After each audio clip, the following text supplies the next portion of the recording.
Good evening, everybody. My name is Ilaria Macconi Heckner, and I welcome you to my presentation for the European Academy of Religion 2020. Let me share with you the PowerPoint about my contribution. On the 9th of February 1913, a first group of 15 Italian Consolata sisters reached Nyeri in Kenya. Following the vocation at Gentes, they moved from village to village, rapidly expanding in the most remote parts of the land. Today, I will retrace the journey of these missionary sisters, focusing on the impact their apostolic work had on Kenyan society. Here, I directly address the question about the power of religion, which is the general theme of this year's conference, and in particular, the relation between religion and social transformation. At the same time, I will investigate how the encounter with the deeply diverse cultural and ethnic landscape of Kenya influenced their mission and how the changing political and power struggles affected their apostolate. From a methodological point of view, I want to highlight the dynamic character of the mission, and therefore I focus on the different challenges these sisters had to face and to respond to. Chronologically, I will consider the period from 1930s, when the Consolata sisters formally became an independent congregation of pontifical right, to the end of the 1970s. At that time, not only Kenya went through deep political and social changes, but also the Consolata sisters started a general process of rethinking the meaning and effectivity of their undertaking. To have an idea of the impact of the Consolata sisters' apostolic work in Kenya, we will first follow the chronological and geographical evolution of the missions, as well as the expansion of the field of intervention. Within 10 years from the establishment of the first house in Nyeri among the Kikuyu tribe, it was 1914, the Italian sisters already opened 18 stations with different facilities and reached the Meru district.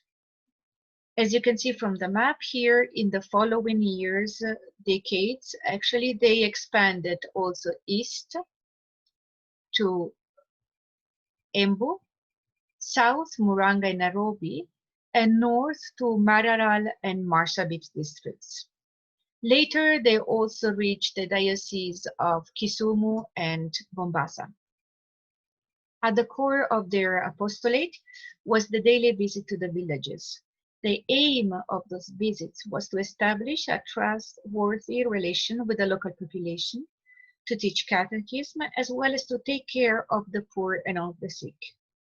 Furthermore, it is important to mention that their priority was the promotion and the education of the woman of any tribe and religious beliefs.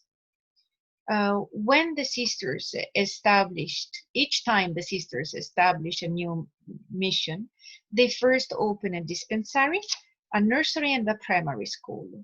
Soon followed also secondary schools, teachers training colleges, school for the blinds like San Lucy School in Egushi, and the school for the deaf-mute like the one in Kirugoya, homecraft and technical schools. At the beginning of the 40s, to give you an example, they opened in Gategoro the first secondary boarding school for girls of the Vicariate of Nyeri. And the school had the purpose to train female teachers of Kenya. They also started other activities such as tailoring courses, home science and basic literacy programs, especially for women and elderly people, rural development programs, weekly visits to the prisons.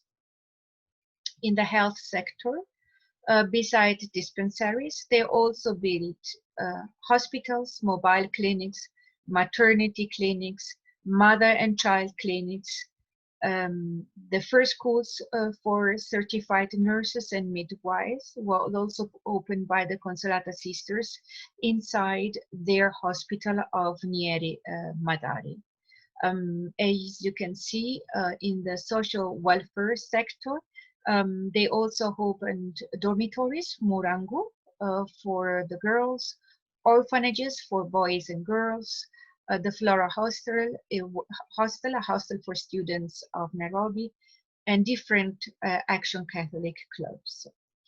The sisters also worked in coffee plantations and took care of the house of the fathers, providing cooking, sewing, and housekeeping services. To give you a numerical idea of their expansion, I present you the results of the statistical report of the year 1973. 1973 is an important date because it's the time of the first reorganization of the congregation. So in 1973, there are listed 38 houses, 21 dispensaries, 9 hospitals and clinics, 3 schools for nurses and 2 schools for midwives, 12 orphanages, and 10 nursery schools. Catholic clubs for youth, boys and girls were present in 18 stations, and the different schools they opened in 21 missions welcomed 757 boys and 2,097 girls. We cannot measure, though, the impact of Consolata sisters had on Kenyan society only by listing the institution and facilities they opened. We also have to take into account the many challenges they had to face each time they arrived to a new territory. And here I will first address what we can call cultural, environmental, and cultural challenges. To be able to do the apostolic work, the sisters had first to adapt to the climate and often to harsh living conditions. The diaries of the missions are full of information about the efforts they made to grow crop and vegetable, to build water supply systems, to fight drought and famine. Each mission had to be self-efficient and be able to respond to the needs of the local population. The sisters had also to learn very quickly the language of the tribe, as well as English, and also its norms and values. Especially at the beginning, the mutual understanding wasn't always easy, not only because of the language. For the indigenous population who had suffered from the violence perpetrated by the colonizer, it was difficult to trust the white sisters. In addition to that, when an illness or natural catastrophe hit the village, the missionaries were often considered responsible and accused of witchcraft. From the side of the sisters, there was the tendency to judge African traditional beliefs and rituals in a negative way and dismiss them as superstitions. Finally, we cannot underestimate the fact that the opening of a mission often meant the encounters of two opposite world visions. To give you an example, at the beginning, the sisters had to face the opposition of many families when they wanted to open girls' schools, because the parents felt they were useless and disruptive. Girls' main role in the African traditional society was to assist the family in the daily chores, to marry, and to have children. She was responsible for the transmission of the community's cultural and religious heritage. The encounter with missionary sisters created what many historians have called a sort of cultural paradigm shift. Education and conversion to Christianism went together and often implied giving up former practices, traditions, and social ties. And now, despite the initial difficulties and misunderstanding, what emerges from the sources is that the longer the sisters worked among the people, the more we're able to establish a relation based on mutual respect and love. After many years spent with a tribe, the sisters almost identified with its people. They called them my people, and suffered tremendously when they were assigned to a new posting. So recalls Sister Bassiana, who arrived in Kenya in 1930 and was sent to the Cocoette farm. I spent 50 years in Kenya, loving the people with all my heart, and doing my best to spread God's word among young and old ones. My love have always been reciprocated, thanks to God that helped me with His grace. I would like here to point out that all along the years, the different Consolata Sister Superiors in their circular letters always stressed that charity, patience, and respect were the guiding principles in the evangelization of the Kenyan population.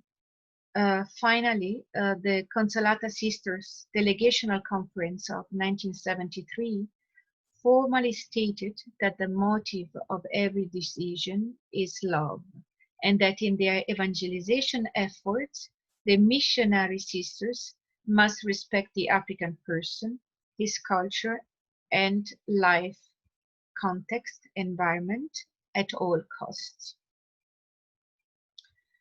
The power struggles that took place in Kenya during the colonial time and the decolonization process also affected the apostolic work of the Consolata Sisters. World War II, for instance, put on hold the spreading of the missions and the life of the missionaries. Because Italy had joined in the war against England in 1940, all Italian residents in the British colony of Kenya, included religious men and women, were taken as prisoners of war by the British administration. The 133 Consolata sisters were interned in the mission of Nieri Manatari, which means their movements were restricted within the mission borders, their schools and institutions closed, and their activity in the health sector very much limited. Most of them could come back to the stations only at the end of the war in 1944. The sisters, though, didn't get discouraged and used the more time they had to learn Kiswahili and English, to attend training courses at the hospital, to start tailoring and sewing activities for the women of the villages.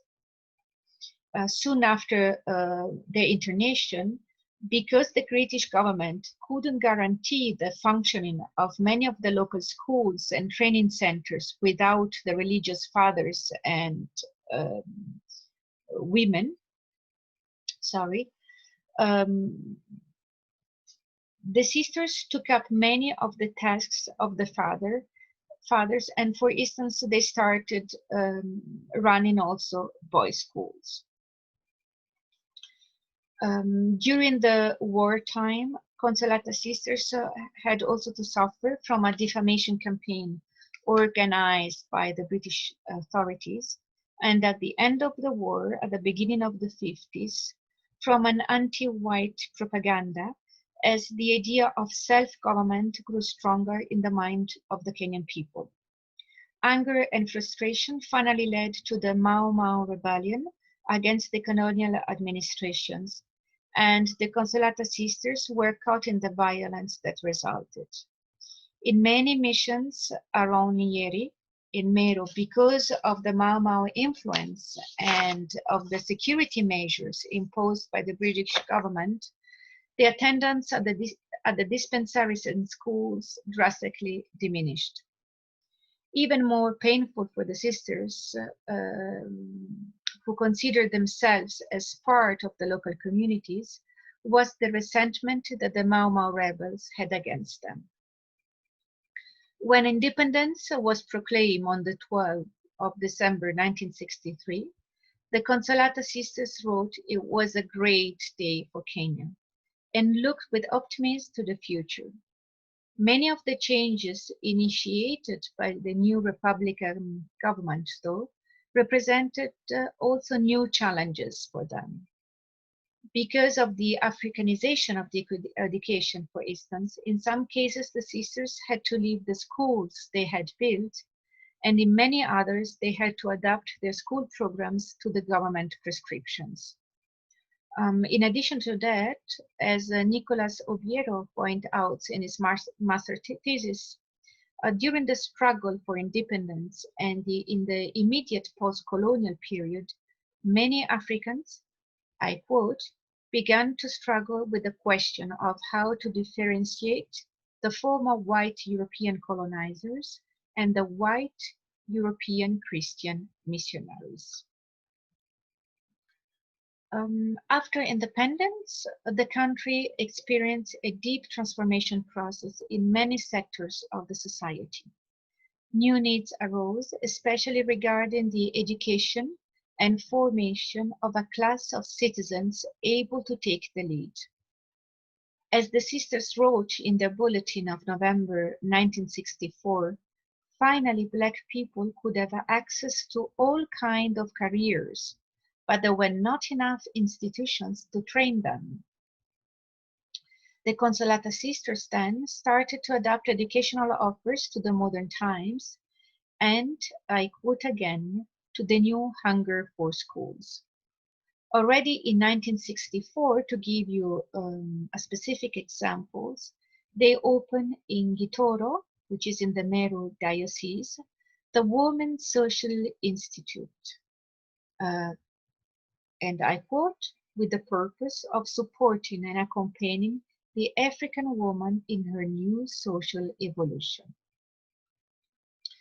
Despite technological innovation and modernization at the beginning of the 70s, Kenya was characterized by the conflict between traditional social settings with their specific norms and values and the new aspirations of the people. Women, for instance, still didn't have equal opportunities and rights as men.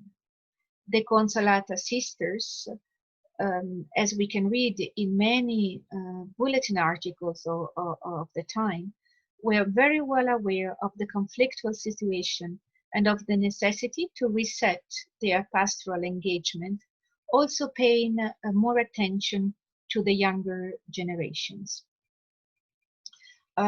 Here is important to mention that already in 1954, they had opened Catholic action clubs for boys and girls in the Meru Diocese, and in 1957-58 also in the near districts. In 1971, to make you another example, the sisters made a survey among girls of the 11 different tribes to find out what, and I read from the source, what do the young people of our mission parishes need to face life in a positive way? We can't ask only the experts. Are the young people themselves that we have to ask to find out what they think about life and love.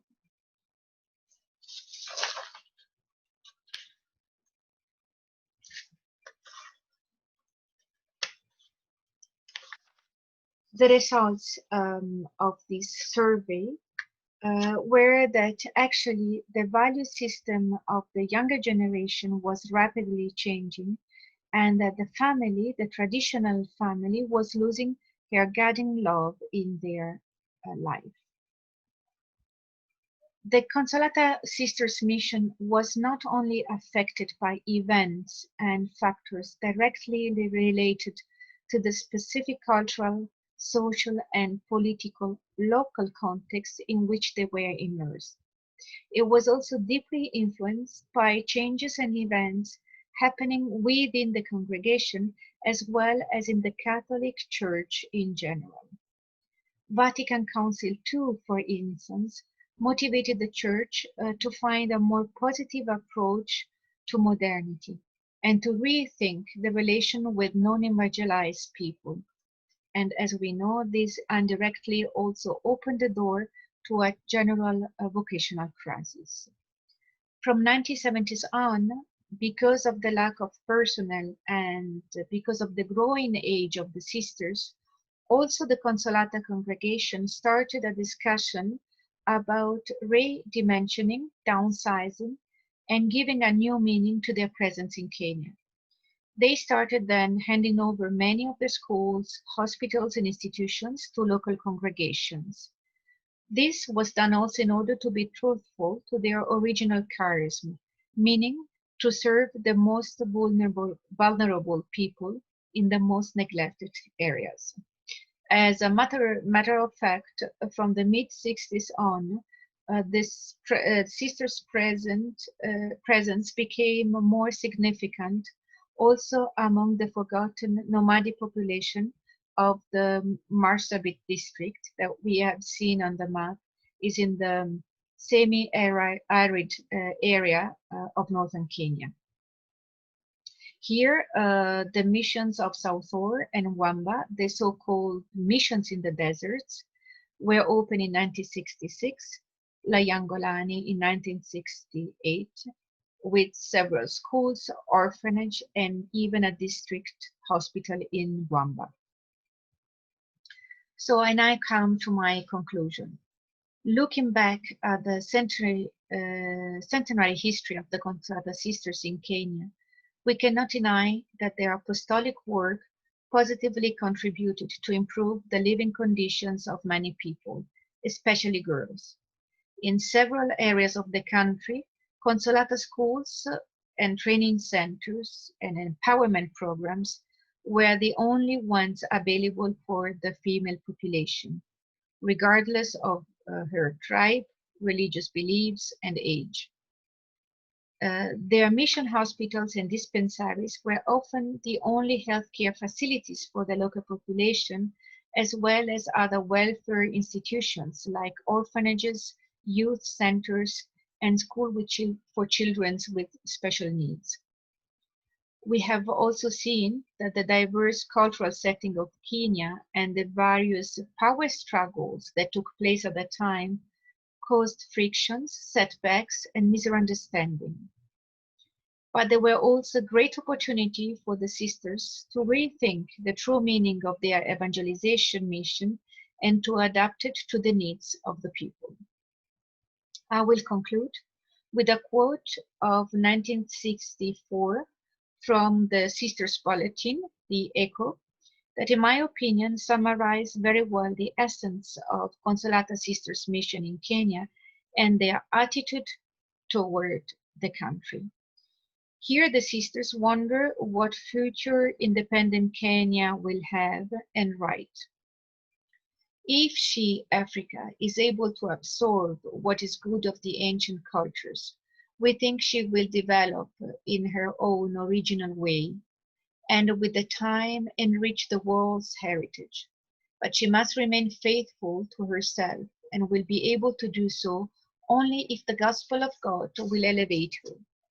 We can help Africa in many ways. It is important to understand her, to respect her, and to love her. I thank you very much for your attention and wish you a good continuation at the conference. Bye.